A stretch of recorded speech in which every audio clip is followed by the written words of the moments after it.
Hello, I'm Hal Lublin. And I'm Mark Gagliardi. Since the dawn of humanity, one issue has gone unsettled. With the fate of the world in the balance, we're here to settle once and for all. Best TV chef? Yes, chef. That's right. Don't worry, everyone.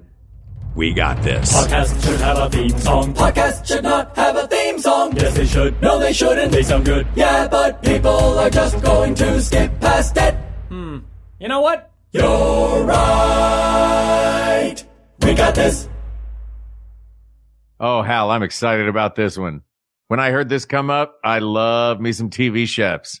Yeah, who doesn't? Who doesn't love? Right. I mean, I think it goes like eating food, then watching somebody cook really good food, and then making food yourself. In terms of like, you enjoy eating it the most. It's amazing to watch people who are skilled professionals take something that feels intimidating and make it accessible to people. And the 25 names we have on this list put together by the great Kate McManus. Yeah, Kate McManus. Gives us a group of people who have made a variety of different cuisines accessible to mainstream audiences and inspired a number of people to do everything from become better cooks themselves to even become professional chefs. Absolutely. And I think that that's one of the, I'd love to talk about before we get started down the list. You mentioned a few things that I think are really important for a TV chef to have. Actually, this is not just my opinion on this. This is because I was an avid viewer for years of Next Food Network star. And this was the thing they always talked about made a good TV chef were some of these criteria. And I'd like to establish what we think our criteria are for this. But it's the combination of that skill at cooking and among other things, you know, ability to be on television and to casually speak and, and riff about different things while you're cooking something skillfully and successfully within a limited time frame. It's really about that accessibility that you mentioned, the accessibility to the skills that it takes to cook and the amiability that it takes to be what the goal of a great TV chef is, I think, which is to make it feel like you're in their kitchen with them, chatting while you're cooking dinner together. You know what I mean? Yes, I think the person that we pick is probably going to be someone we want to spend time with. And I appreciate Kate putting this whole list together. I don't think every single name on this list is going to be spoken out loud.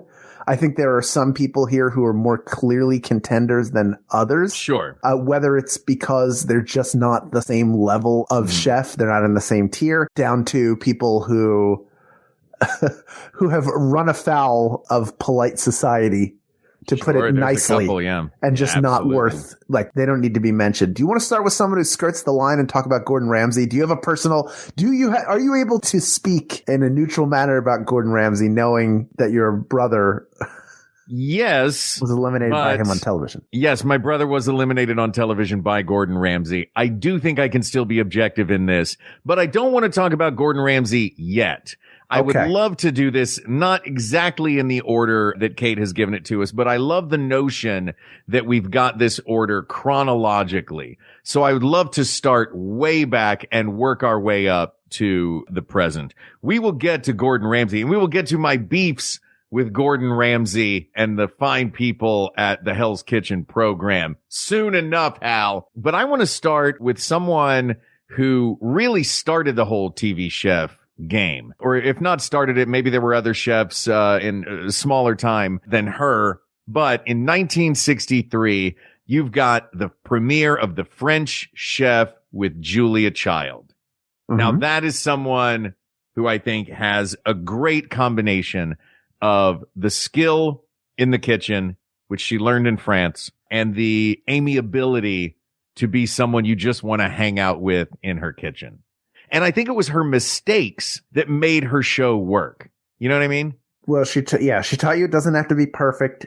And she took a cuisine that was mystifying to people and seemed out of reach to the normal person. Like, French cuisine has a certain like status to it. Like, they're considered to be a great culinary culture. So there's no way I could make anything. I can't make beef bourguignon or whatever else they make. It's all too fancy. But she co-writes The Art of French Cooking and then starts this television show, which runs for 37 years. That's incredible. 1963 to 2000, she made this show. I think the great thing about her, outside of just her being someone that seems like you'd want to spend time with, like you'd just be interested to see. She seems like she'd be fun to hang out with and fun to cook with, is like you said, she wasn't perfect and the mistakes weren't taken out. They were left in. Be. That was part of, this was the early years of television. She couldn't take the mistakes out if she wanted to. Right. Which I think like those limitations really helped her show. 100%. 100%. She's also the only chef on the list who has received the Presidential Medal of Freedom, and her entire kitchen in its entirety is now in the Smithsonian. I've been there. I have seen this kitchen. You and we've visited it together. We did. For those who don't know, Hal and I had an adventure once in Washington D.C. where it was your buddy he was a teacher and this was his field trip group. Was that what it was? I think so. And there were a couple of kids there that wound up chaperoneless. So it was like, hey, will you guys take these kids around? And we were like, nothing could be more fun than us geeking out about history and taking these boys around the American Museum, or National Museum of American History. Just an absolute delight of a trip. And that was where we saw Julia Child's kitchen in its entirety. And that gave me the idea that I still want to implement of a full wall pegboard. She had a full wall pegboard for all of her instruments. It was amazing. Functional kitchen. Mm-hmm. Yeah, I mean, Julia Child's got to be a contender to go directly into the finals. 100% a finalist. Yeah, there's just no question. Just not only the way she changed cooking in America, but also really codified what it was to be a TV chef. She's not the first person to ever be a chef on television, but she is the one that that inspired and influenced everybody who came after her. Absolutely. And, she was socially active outside of cooking as well. She was an AIDS awareness advocate in the 80s after changing her lifelong views. And like many people did throughout history, the arc of the moral universe bends toward justice. She changed her views and wound up becoming an advocate. And she just kind of spoke to the world. Yes. And the language she spoke was food and comfort, and it's okay to not be perfect. Yes. Yes, I agree. 100%. Huge ups for Julia Child. You want to talk about Martin Yan? We can talk about Martin Yan. I love Yan Can Cook. As a kid, I loved Yan Can Cook. I'm the perfect age for it. It's just a little bit. It came out in 1982, so I was a toddler when it came out. And we used to have this on PBS all the time. PBS was where, before Food Network, man, PBS was where all the greats were. And my other favorite who is not on this list is you remember that Cajun chef with the red suspenders? Yes, Justin. I can't remember his last name. Justin Wilson. Justin Wilson. Yes, I guarantee. I love. I guarantee. Yes, but Yan Can Cook. Amazing. He was. His lightning still going. Lightning fast hands, still going. 1982 to the present. It's been on for these cooking shows last forever, man. Yeah, and also Chinese cuisine is another one that feels so foreign to most people who have no ties to Asian culture that having someone show you how to make those things is a big deal. And his longevity is a big deal. Yan can cook, so can you. This is opening it up to you. Yes. Yeah, 3,500 episodes of his show. Amazing. Martin Yan has done. I would argue that Julia Child is not, Julia Child has it up on Martin Yan in the sense that Martin Yan does always make it look perfect.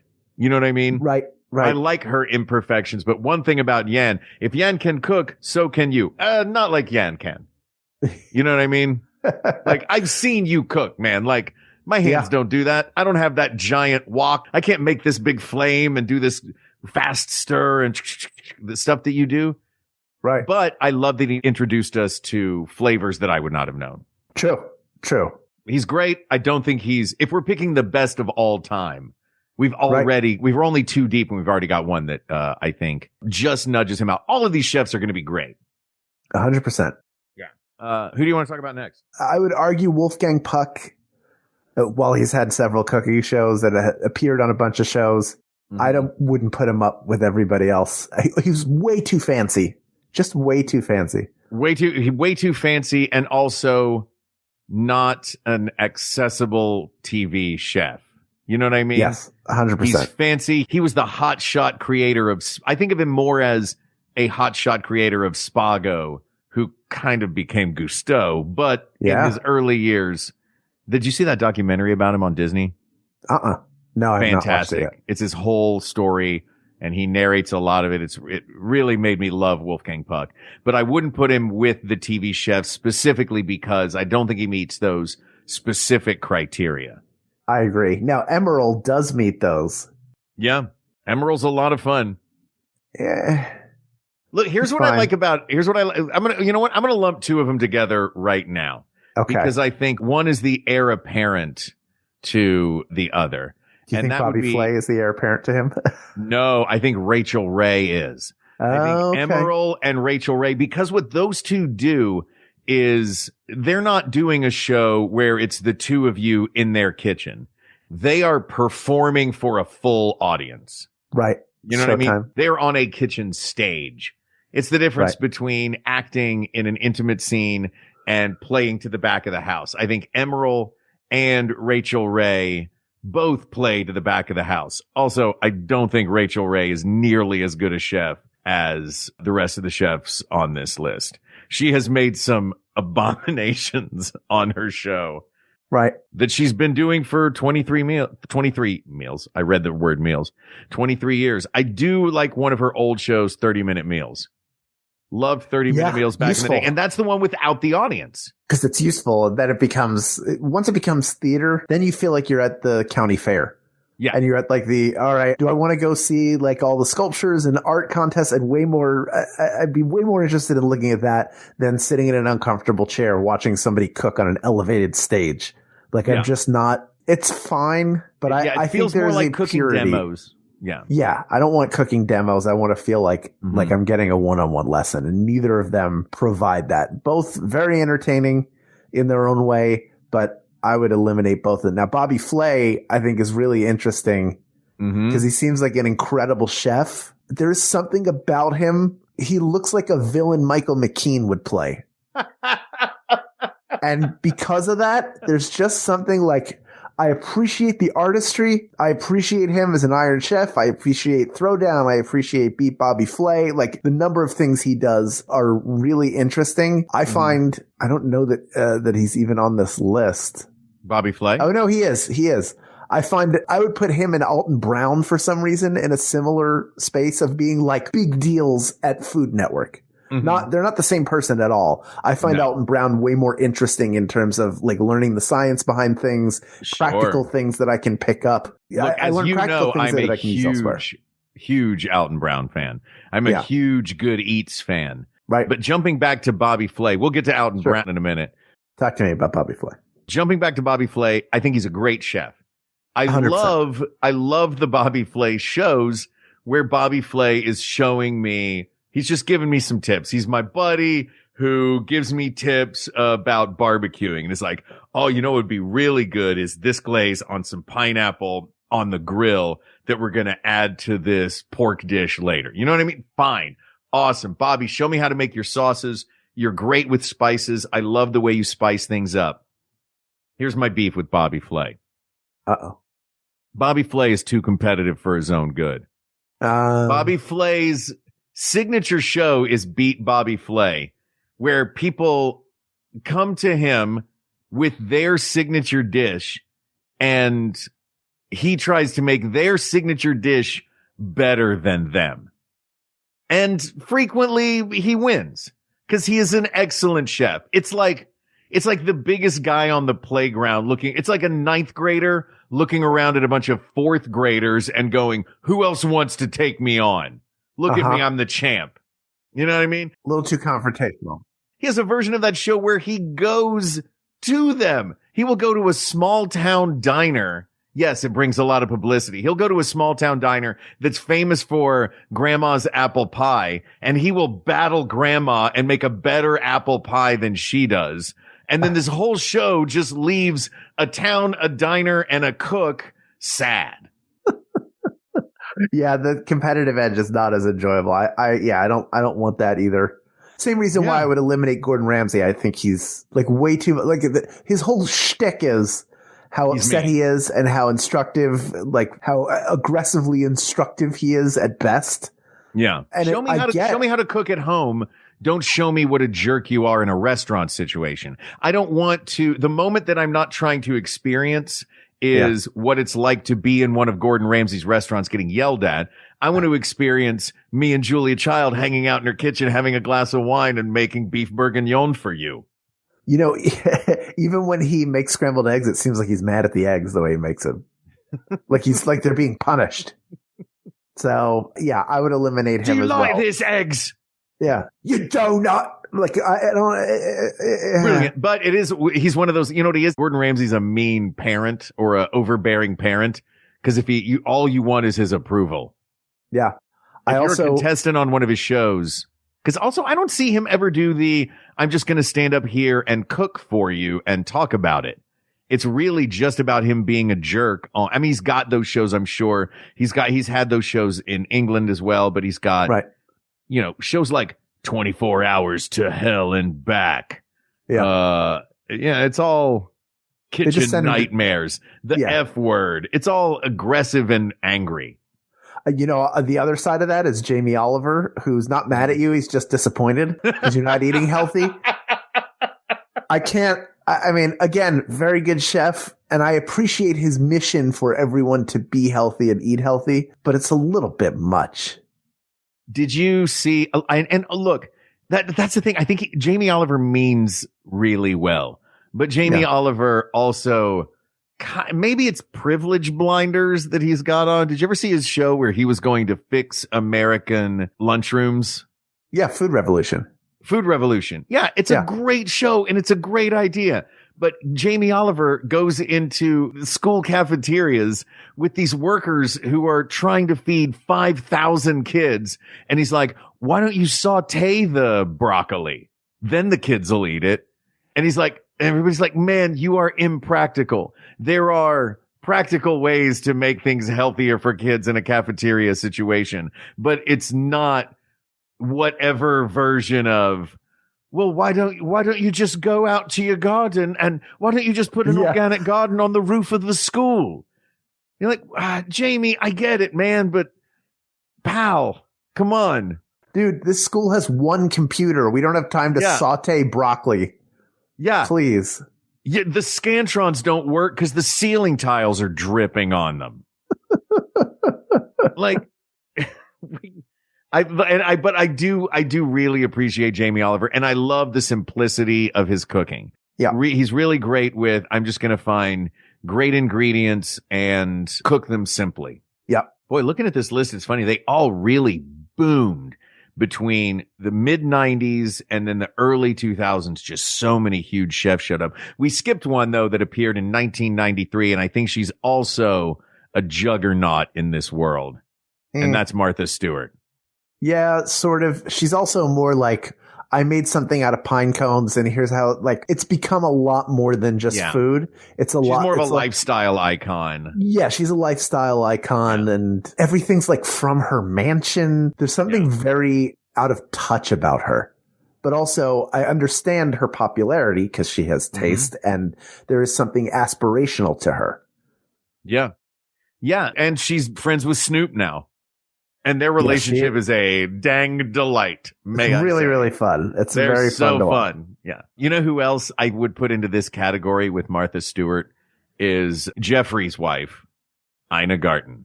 Yes. The Barefoot Contessa. Love Ina Garten. I love Ina Garten. I love the Barefoot Contessa. I love how she goes out to her. Where does she live? It's in Nantucket or is it something? She's out of New England somewhere. Yeah. Somewhere coastal. And she actually first appeared on Martha Stewart's show. Right. Thank you, Kate By the way, all of this is Kate McManus. All of this is Kate McManus's work, and we can't thank her enough for this. So Ina Garten lives in this mansion outside of the rest of the world. She goes to her little market and buys what she knows Jeffrey is going to like. Yep. She always talks about the good version. It drives my mom crazy. My mom loves Ina Garten. But Ina Garten will always say like, okay, first we're going to do a little drizzle of olive oil, the good olive oil. But if you can't get the good olive oil, then store-bought is fine. Or if there's some, it's so patronizing. But the way that she always wants you to have the good version. Yeah. You know what I mean? It's like, well, she wants the best for you. Yeah. My cold cuts come in a plastic bag, not paper wrapped, handwritten from the butcher. No, you know what? No, let me say that differently. My meat is sitting on top of styrofoam. It's not wrapped in twine in a paper box. And delivered by somebody on a bicycle. Exactly. Yeah. But I love Ina Garten. I do.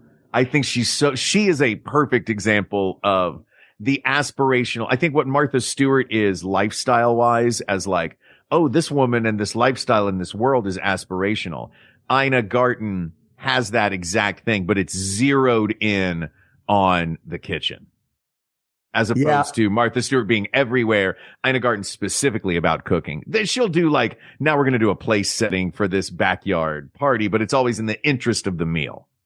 Wouldn't you also love to go to Ina Garten's house and like stay for the weekend and just make there food? There is nothing I would love more. Oh. That's like a litmus test. Yeah. Same with Julia Child. You want to go cook a meal with her and then eat it with her and hang out. Yeah. You want to leave Julia Child's house late and full and happy. And be like, Julia, tell me what it was like when you worked for the OSS. Like, I want to hear about that. I want to hear about all the clerical and administrative work you did and spying and like, I want to hear about all that. Just while we're also talking about, I want to jump forward just a little bit. Uh-huh. So we're trying to keep it a little bit chronological. We're bouncing back and forth a bit when we're finding chefs who mirror other chefs. But there's one in here who I've discovered recently. He first appeared on TV on PBS, my favorite chef network, in 1997. He's another one who I think, unlike Ina Garten, who has the best equipped kitchen in the world, you know, because she's got this Nantucket or wherever she is home and everything. And, you know, you're using the good olive oil and the good this, the good that. There's a chef who does a thing, and I just saw him do this recently, who I love, and that's Jacques Pepin. Uh-huh. Do you watch Jacques Pepin? A little bit. French chef, starting in 1997, he began the Complete Pepin. And the thing I think he does really well that I've noticed is he'll say, here is how we would do this in a restaurant. Right. Let me show you how we do this, how you can do this in your home.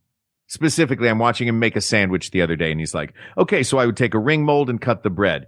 If you don't have a ring mold, we have those in restaurants. That's for a professional kitchen. In your kitchen, here's how to do it. Find a glass. Do it with a glass. When you press down, it's the same thing. And then grab a knife and just trim out the edges. Just as good. So Jacques Pepin doesn't shame you into getting the good version of something. He's like, he meets you where you are. And right. There's no store-bought is fine. I'm going to take something that seems impossible because I only see it at restaurants, and I'm going to show you how you can do it at home. Yeah. And he uses such simple stuff. He'll be like, hey, I'm going to show you how to make an egg. Just to make a really good egg. That's the thing I love about the way Jacques Pepin cooks. Yeah, it's great. I still don't think he beats Julia Child, though. No. Nobody has come close to Julia Child yet on this list. What about the Iron Chefs? Are there any Iron Chefs? I'm talking Kat Cora. I'm talking Morimoto. Do any Iron Chefs stand up to Julia Child? Kat Cora is amazing, by the way. I do love them all. I think Iron Chef, and I watched the original Japanese Iron Chef where I would not eat any of the, nothing looked like anything I would ever or have ever eaten in my entire life. Mm-hmm. And I was wrapped by it. I just think it's such a smart and such an interesting concept. So fun. It's obviously been done so many other times in so many other ways. I don't know that any of them stand out to me in that way, and that they really could go up against her rather. Did we take a break yet? No, we should take a break. Let's take a break. When we come back from the break, I want to talk about Anthony Bourdain. I'm so glad you said that. So stick around. We'll be right back. Hey, is this Meredith? This is. This is Alex Schmidt from Secretly Incredibly Fascinating. I'm calling because you have been named the Maximum Fun Member of the Month for the month of December. Hooray! Yeah. As the Member of the Month, you are going to get a $25 gift card to the Maximum Fun store. You get a special Member of the Month bumper sticker. And you get to use a special parking spot at the Maximum Fun headquarters in Los Angeles, California. Definitely getting plenty of return on my investment. I have not worked through all the bonus content yet. If you're a Max Fun member, you can become the next Max Fun member of the month. Support us at MaximumFun.org/join. Hello, teachers and faculty. This is Janet Varney. I'm here to remind you that listening to my podcast, The JV Club with Janet Varney, is part of the curriculum for the school year. Learning about the teenage years of such guests as Allison Brie, Vicki Peterson, John Hodgman, and so many more is a valuable and enriching experience. One you have no choice but to embrace because, yes, listening is mandatory. The JV Club with Janet Varney is available every Thursday on Maximum Fun or wherever you get your podcasts. Thank you. And remember, no running in the halls. Okay, Anthony Bourdain, so fascinating, gone too soon. Yeah. Showed people different cuisine all over the world and just created this really interesting, such an interesting personality. I also feel like he was more of a travel guide. Yeah. To me than a TV chef. Yeah, I would agree with that. Is that disqualifying? I don't know, because what he did is so good. You know what I mean? Like, we've been looking this whole time at everybody who was following in the footsteps of Julia Child, trying to get to where she was. Right. And meeting varied levels of success, right? And being a TV chef in a kitchen, talking to you while you are cooking with him or her. What Anthony Bourdain did was, he is a chef, he is on television, but you're not coming into his kitchen and cooking with him. You're traveling around the world going to everyone else's kitchens. It is all food centric. And you are eating some of the best food in the world. Right. It's slightly different, but it's just so good. And he's such a good writer, and his voiceovers were so good that if it's about making you have an experience, if it's about making you have a food experience, I think the two best at this that we've seen so far are Julia Child and Anthony Bourdain. It's just that it's a vastly different food experience. So you want to take him through for that reason? I don't know. Because he's so different? I mean, like, Guy Fieri, who I give a ton of crap to and who I still, he is way better. It's way more interesting to watch him take you to places that you'd like to go, and does explain, like, why you would like stuff. Like, it's not that he's a bad chef, even though when we went to his restaurant, we had a very terrible meal there. Hilariously terrible meal. But he finds places that you'd love to go to. He's really good at like taking you there. You come out of every episode with like another place you want to go visit. You want to take a trip to this place. There's a reason why he creates that effect that increases their business so dramatically. And he's all positivity and joy, and I've never seen him insult any of the restaurants he's gone to. He picks restaurants out of love in the way that Bobby Flay will go to that grandma's kitchen with her apple pie in that diner in that small town and try to make her apple pie better than she does. Guy Fieri will go to that same kitchen, put grandma on television making her apple pie, listen to every word she says, take a bite of it at the end, and just gush over how great it is. That's the person that I want to go to that diner with. Yep. And someone who followed in their footsteps is your doppelganger, Adam Richman, on Men vs. Food, because he would go to a city. The food challenge is part of it, but the rest of it is, here are some other eateries you really want to check out. And I'm going to explain to you, because I've worked all over restaurants, why these are so good. And I'm going to talk to people there, and they're going to gush about it. And then we're going to go talk to the chef and see what goes into making whatever, if it's a huge fried sandwich, if it's a soup, whatever it is. We're going to take you through all the steps that it takes to make it. So there is an art to that. And it is the other side of showing you how to make it is like showing you all the wonderful food there is out there to experience. And we didn't say necessarily it has to be an instructive chef. So that's why I think you put a guy like Anthony Bourdain, because he widens your horizons, right? Yeah. I think he's an important guy to bring through to the finals. I think he is too. Mentioning Guy Fieri and these guys like showing you how to make a thing. Come on, Hal. You're not going to make anything that is made on diners, drive-ins, and dives because you're not doing that, the conversion math in your head where they're like, okay, so I'm going to show you how to make this diner's famous cheese sauce. All right. Start with 3 pounds of salt, 65 pounds of Velveeta cheese. And you're like, come on, man.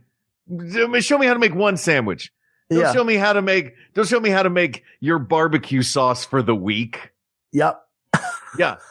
I don't need that. There's no way you can translate it. It's more like, wouldn't you like to have this? Yeah. Tell me how the sandwich is. And I think Fieri does a great job of that.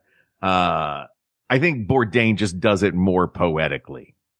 Yeah. And I think that I'm going to take you around and show you the world of food. I think, Guy Fieri's great. Guy Fieri does a lot for the world, does a lot of great, good things for the world. I think Bourdain shows you food in a more elegant and more poetic and more cinematic way. Yep. So I think Bourdain's got to go all the way through. Talking about instructive TV chefs, let's jump back now. I think it's about that time that we've reached Alton Brown. Let's talk about Alton Brown and the joy that is Good Eats.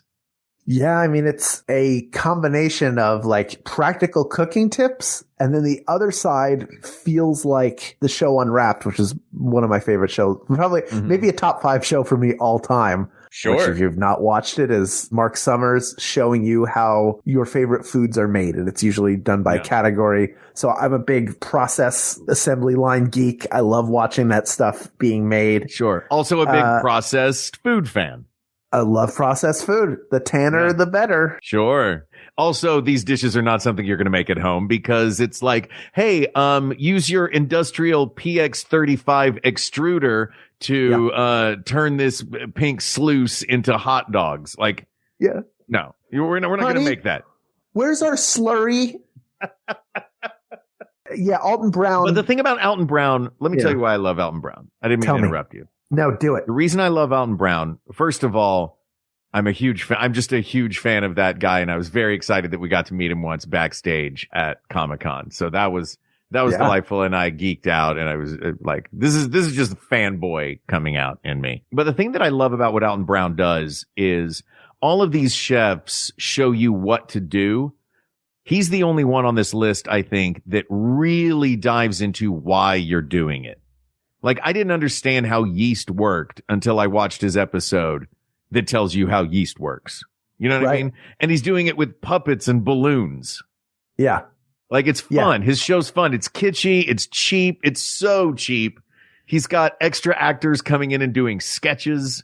And then so he does all the science for the first half or so of the episode. And then the end of the episode is, here is how to make this thing the best version of it, and here's why this is the best version, because of the science behind the things we're doing. You know, I would almost say Alton Brown is the Adam Conover of food, but the truth is Adam Conover is the Alton Brown of everything else that's not food. Yeah, exactly. And much more of an activist about it, but yeah, Alton Brown makes it interesting and entertaining and breaks down simple concepts that will help you just in general, not only like in cooking, but storage and like how you manage your kitchen. Oh, yeah. It's really invaluable. I would put him through as a finalist as well.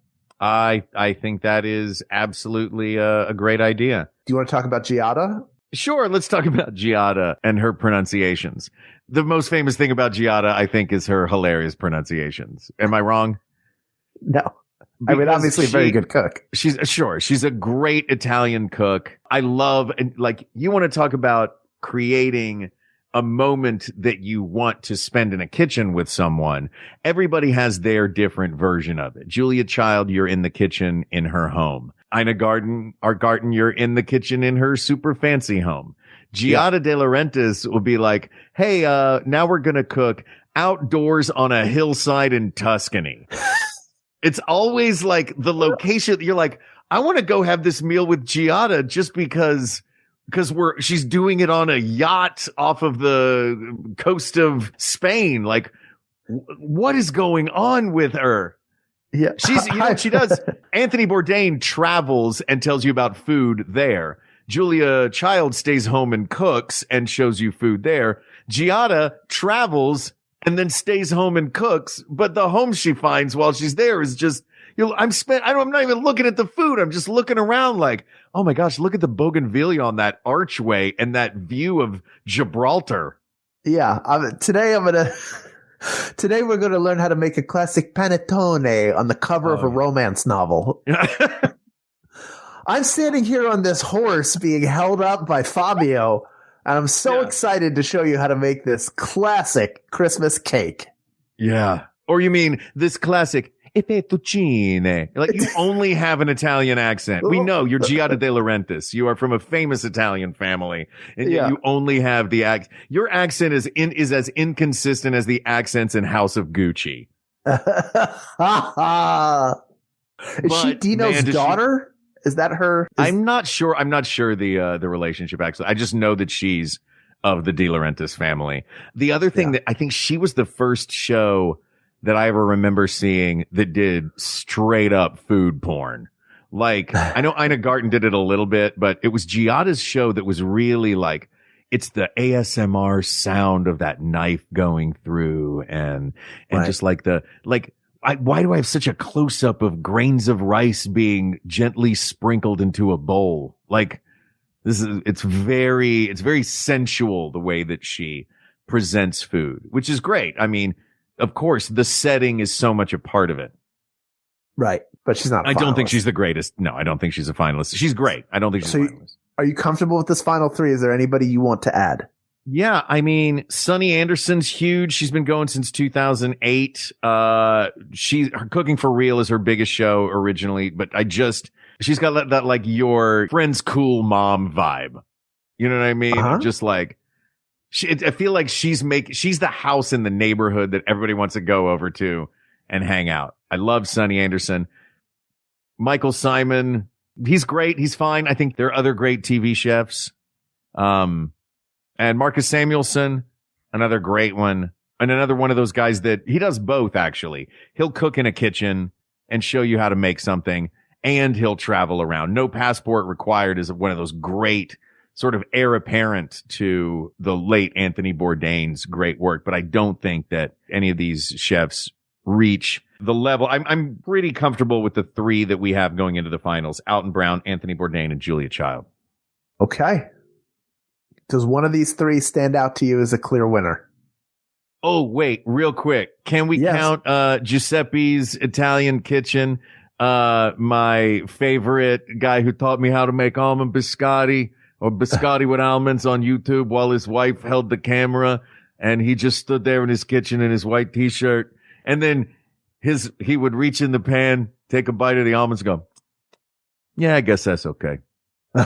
Love that guy so much. If I can add in, I believe he goes by the Rapping Chef. He's on TikTok and Instagram. He has a cookbook. He's been on TV. He raps. He makes whatever it is. If it's onion soup, he's made cookies. He's made filet mignon.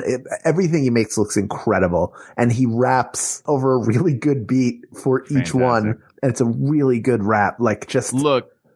Great, like, new generation food person. Dude is really good. There are a whole lot of really good Speaking food of people now. New generation cooking people, we can do a whole separate episode that'll be a little more niche, I realize, of internet chefs. Because Cook Talk is its own wonderful thing. You know, may we all go over to Kiki's house. Yes. And enjoy food talk from over there. Because everybody's so creative. But yeah, I think of this list, with respect to the other two, I think we're looking at a GOAT. Yeah. Do you want to count to three and see where we are, or do we even need to do that? I don't even think we need to count. Only one of them has been immortalized, not only in the Smithsonian, not only with a best-selling book that brought an entire cuisine to America properly, but one of the greatest Saturday Night Live sketches of all time is Dan Aykroyd as Julia Child. Yeah, cutting himself and bleeding. Oh, I've cut the dickens out of my hand. Just, Julia Child is such a compelling character that when I saw Julie and Julia, I really want an edit of that film that's just Meryl Streep playing Julia Child. The Julia Child television show that came out a year or two ago was really good. Like, the more you learn about her as a person, it only enhances what you see on television. And it's just, she's the GOAT. She is the GOAT. She is the reason, if she had not been as successful as she was at what she was doing, it's likely that almost every other person that appeared on this list might never have gotten a television show. Yeah. But she did it. Julia Child is the best TV chef of all time. That's asked and answered. Yeah. And now I'm hungry for French food. So we better wrap this up, Hal. This episode and this topic are closed, but there are many more topics to discuss. So please reach out to us via email at wegotThisPodcast@gmail.com, or reach us on the social medias or social media at We Got This Podcast, with the exception of Instagram, where we are at We Got This Show. And then, of course, talk about and share clips of your favorite TV chefs. Let's celebrate the TV chef, shall we? At facebook.com/group/We Got This Podcast. Thank you to producer Ken Plume, researcher Kate McManus for this amazing document. There are more episodes coming up with more of her great research. She is a wonderful resource to the show, and we always appreciate everything that she does. Thank you also to graphic designer Uri Kelman and QA engineer Jen Alba. And thanks, of course, to our musicians, Jonathan Dinerstein and Mike Furman, for our score and theme song, respectively. And thanks to you, the people of the world. Because really, it's all about who do you want to spend time hanging out in the kitchen with? And guess what? I don't care if the party's going on out in the living room. I want to be hanging out in the kitchen with this crew right here, the people of the world, standing over a roux, waiting for it to turn brown, and just talking about life and the world and the joy of cooking. And for that, we thank you. We wouldn't do this without you. We couldn't do this without you. And to you, we say thank you, thank you, thank you. For Hal Lublin, I'm Mark Gagliardi. For Mark Gagliardi, I'm Hal Lublin. And don't worry, everybody. We got this. We got this. Maximum Fun, a worker-owned network of artist-owned shows supported directly by you.